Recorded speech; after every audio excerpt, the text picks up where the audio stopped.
Gas সংকটে পোশাক কারখানার উৎপাদন কমেছে 40%। প্রধান রপ্তানি পণ্যের উৎপাদন ব্যাহত হলে নেতিবাচক প্রভাব পড়বে অর্থনীতিতে। তিস্তা প্রকল্প আর মিয়ানমার করিডোর নিয়ে একমত ঢাকা বেইজিং, জানালেন দেশটির রাষ্ট্রদূত। চীনের সঙ্গে বাণিজ্য ও বিনিয়োগের নতুন সম্ভাবনা দেখছেন বিশ্লেষকরা। এবং ইয়েনের দর পতন ঠেকাতে জাপান এবং যুক্তরাষ্ট্রের যৌথ হস্তক্ষেপ। ইয়েনের রেকর্ড পতনে বৈশ্বিক আর্থিক বাজারে অস্থিরতার শঙ্কা।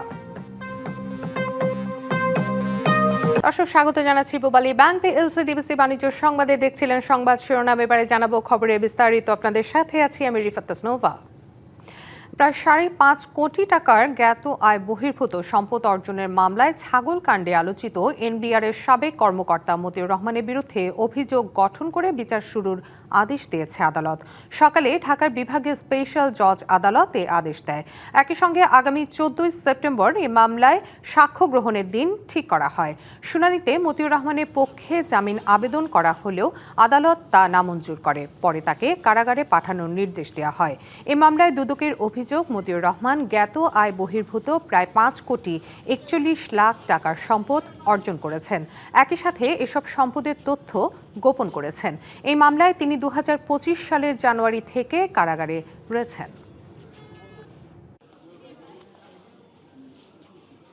আমরা চার্জ থেকে অব্যাহতির পিটিশন দিয়েছিলাম। বিজ্ঞ আদালত আমাদের চার্জ গঠনের আদেশ পিটিশন নামঞ্জুর পূর্বক আসামির বিরুদ্ধে চার্জ গঠন করেছে। আর যে তার অন্য 2-3টা মামলা তাও দীর্ঘদিন হওয়া সত্ত্বেও কোনো চার্জশিট দেয় নাই, এইসব এই গ্রাউন্ড ছিল। 14-9 তারিখে সাক্ষীর জন্য দিন ধার্য করা হয়েছে।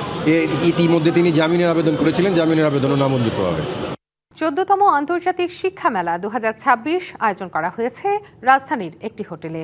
উন্নত বিশ্বে উচ্চশিক্ষা আর কর্মসংস্থানের সুযোগ তুলে ধরতে এই মেলায় আয়োজন করেছে foreign academy and career development consultant association of Bangladesh.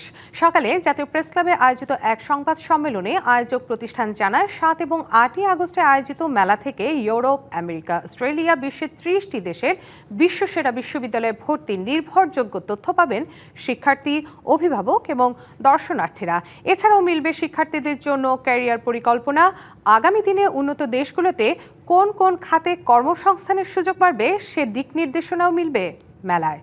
আয়োজক প্রতিষ্ঠান জানিয়েছে, এবারের আন্তর্জাতিক শিক্ষা মেলায় বিশ্বের নামকরা 2 শতাধিক বিশ্ববিদ্যালয় এবং শিক্ষা প্রতিষ্ঠানের প্রতিনিধিদের মেলায় উপস্থিতি থাকার কথা রয়েছে।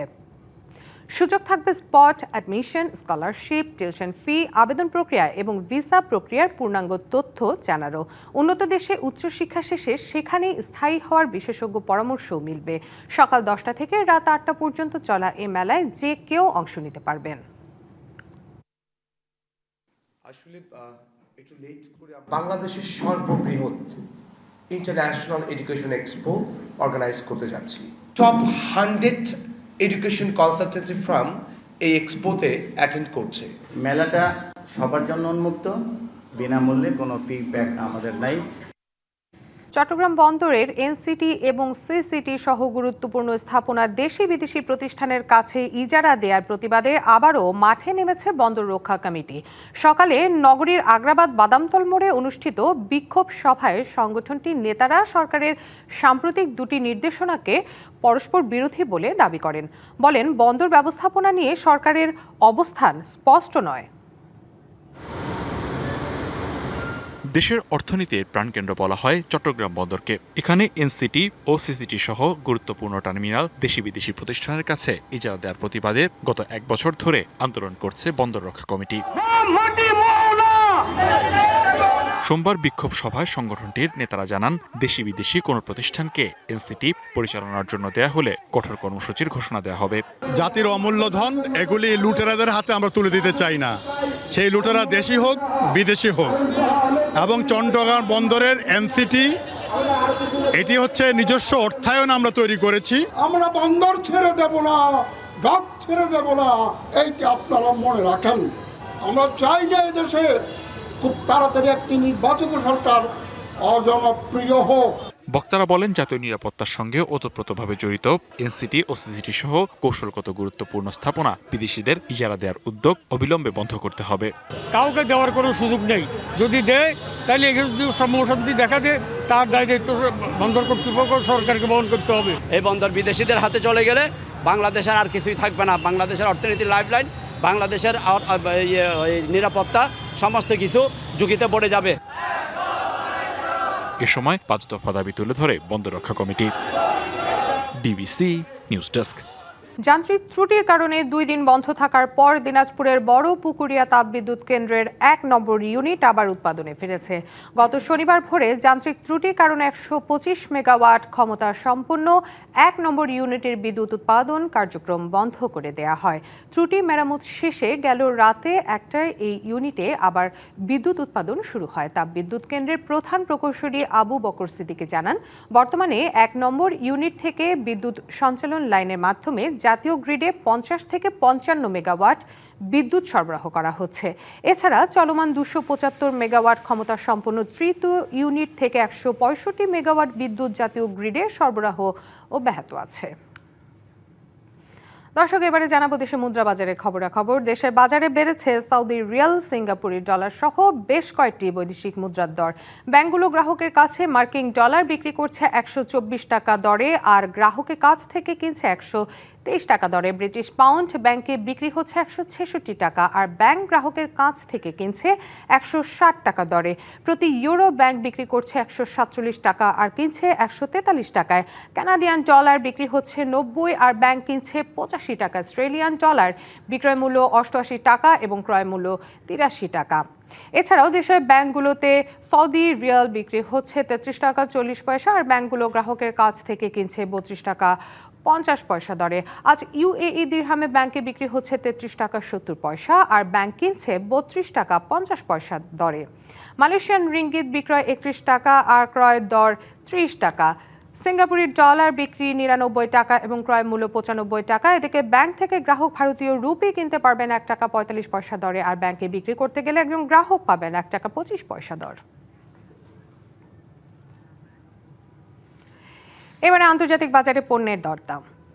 বিশ্ববাজারে বাড়তি স্বর্ণের দাম। প্রতি ট্রয় আউন্স স্বর্ণ আজ বিক্রি হচ্ছে $4,058.74 দরে। বেড়েছে রূপার দরও। প্রতি ট্রয় আউন্স রূপা বিক্রি হচ্ছে $58.12 দরে। এদিকে কমতি ইস্পাতের দাম। প্রতি টন ইস্পাত বিক্রি হচ্ছে $2,986 দরে। কমেছে ক্রুড অয়েলের দাম। আন্তর্জাতিক বাজারে প্রতি ব্যারেল ক্রুড অয়েল বিক্রি হচ্ছে $79.84 দরে, আর প্রতি টন কয়লা আজ বিক্রি হচ্ছে $134 দরে। এদিকে আন্তর্জাতিক বাজারে বাড়তি চালের দাম। প্রতি 100 ওয়েট চাল আজ বিক্রি হচ্ছে $13.96 দরে। আজ বিশ্ববাজারে প্রতি ব্রুসেল গম বিক্রি হচ্ছে $638.32 দরে। প্রতি ব্রুসেল ভুট্টা বিক্রি হচ্ছে $437.61 দরে। বিশ্ববাজারে প্রতি টন পাম অয়েল আজ বিক্রি হচ্ছে $4,643 আর প্রতি পাউন্ড চিনি বিক্রি হচ্ছে $14.68 দরে। জাপানের মুদ্রা ইয়েনের টানা দর পতন ঠেকাতে জাপান এবং যুক্তরাষ্ট্র যৌথভাবে বৈদেশিক মুদ্রা বাজারে হস্তক্ষেপ করছে। বিবিসির এক প্রতিবেদনে বলা হয়েছে, ইয়েনের বিনিময় হার 40 বছরে সর্বনিম্ন পর্যায়ে নেমে যাওয়ার পর উভয় দেশ যৌথভাবে গত সপ্তাহে এ পদক্ষেপ নেয়। এ পদক্ষেপে শুধু ইয়েনের বিনিময় হার স্থিতিশীল রাখার জন্য নয়, এর পেছনে আরও বড় আর্থিক কারণ আছে। ইয়েনের মান বেশি পড়ে গিয়ে জাপানের সরকারি বন্ড বিক্রির চাপ বেড়ে গেলে বৈশ্বিক আর্থিক বাজারে অস্থিরতা বাড়তে পারে। এমনকি যুক্তরাষ্ট্র সরকারের ঋণ নেওয়ার ব্যয়ও বেড়ে যেতে পারে। এ কারণে যুক্তরাষ্ট্রের এই হস্তক্ষেপ। 2011 সালের পর এই প্রথম টোকিও এবং ওয়াশিংটন যৌথভাবে মুদ্রা বাজারে হস্তক্ষেপ করল। সে সময় পূর্ব জাপানে ভয়াবহ ভূমিকম্প এবং সুনামির পর ইয়েন অতিরিক্ত শক্তিশালী হয়ে উঠেছিল। মূলত তা ঠেকাতে দুই দেশ একসঙ্গে বাজারে নেমেছিল। এবার অবশ্য লক্ষ্য ঠিক উল্টো, দুর্বল ইয়েনকে সামলে নেয়া।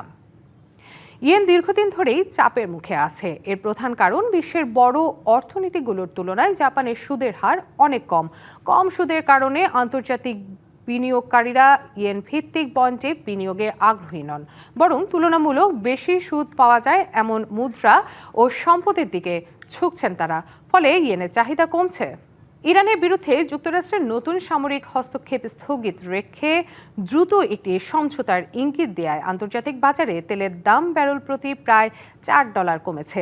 সোমবার ব্র্যান্ড ক্রুডের দাম 4.6% কমে ব্যারেল প্রতি $83.85 নেমে আসে। একই সময়ে ওয়েস্ট টেক্সাস ইন্টারমিডিয়েট বা WTI এর দাম প্রায় 4.7% কমে দাঁড়ায় $80.66। গত মাসে যুক্তরাষ্ট্র এবং ইরানের সংঘাত এবং ওমান উপকূলে ট্যাঙ্কারে হামলার ঘটনায় তেলের দাম 20% বেশি বেড়েছিল। তবে ট্রাম্প জানিয়েছেন ইরান সহ মধ্যপ্রাচ্যের কয়েকটি দেশ আলোচনার জন্য সময় চেয়েছে। ইরানের পারমাণবিক কর্মসূচি নিয়ে সমঝোতায় পৌঁছানো এবং হরমুজ প্রণালী পুরোপুরি খুলে দেওয়ার প্রধান লক্ষ্য।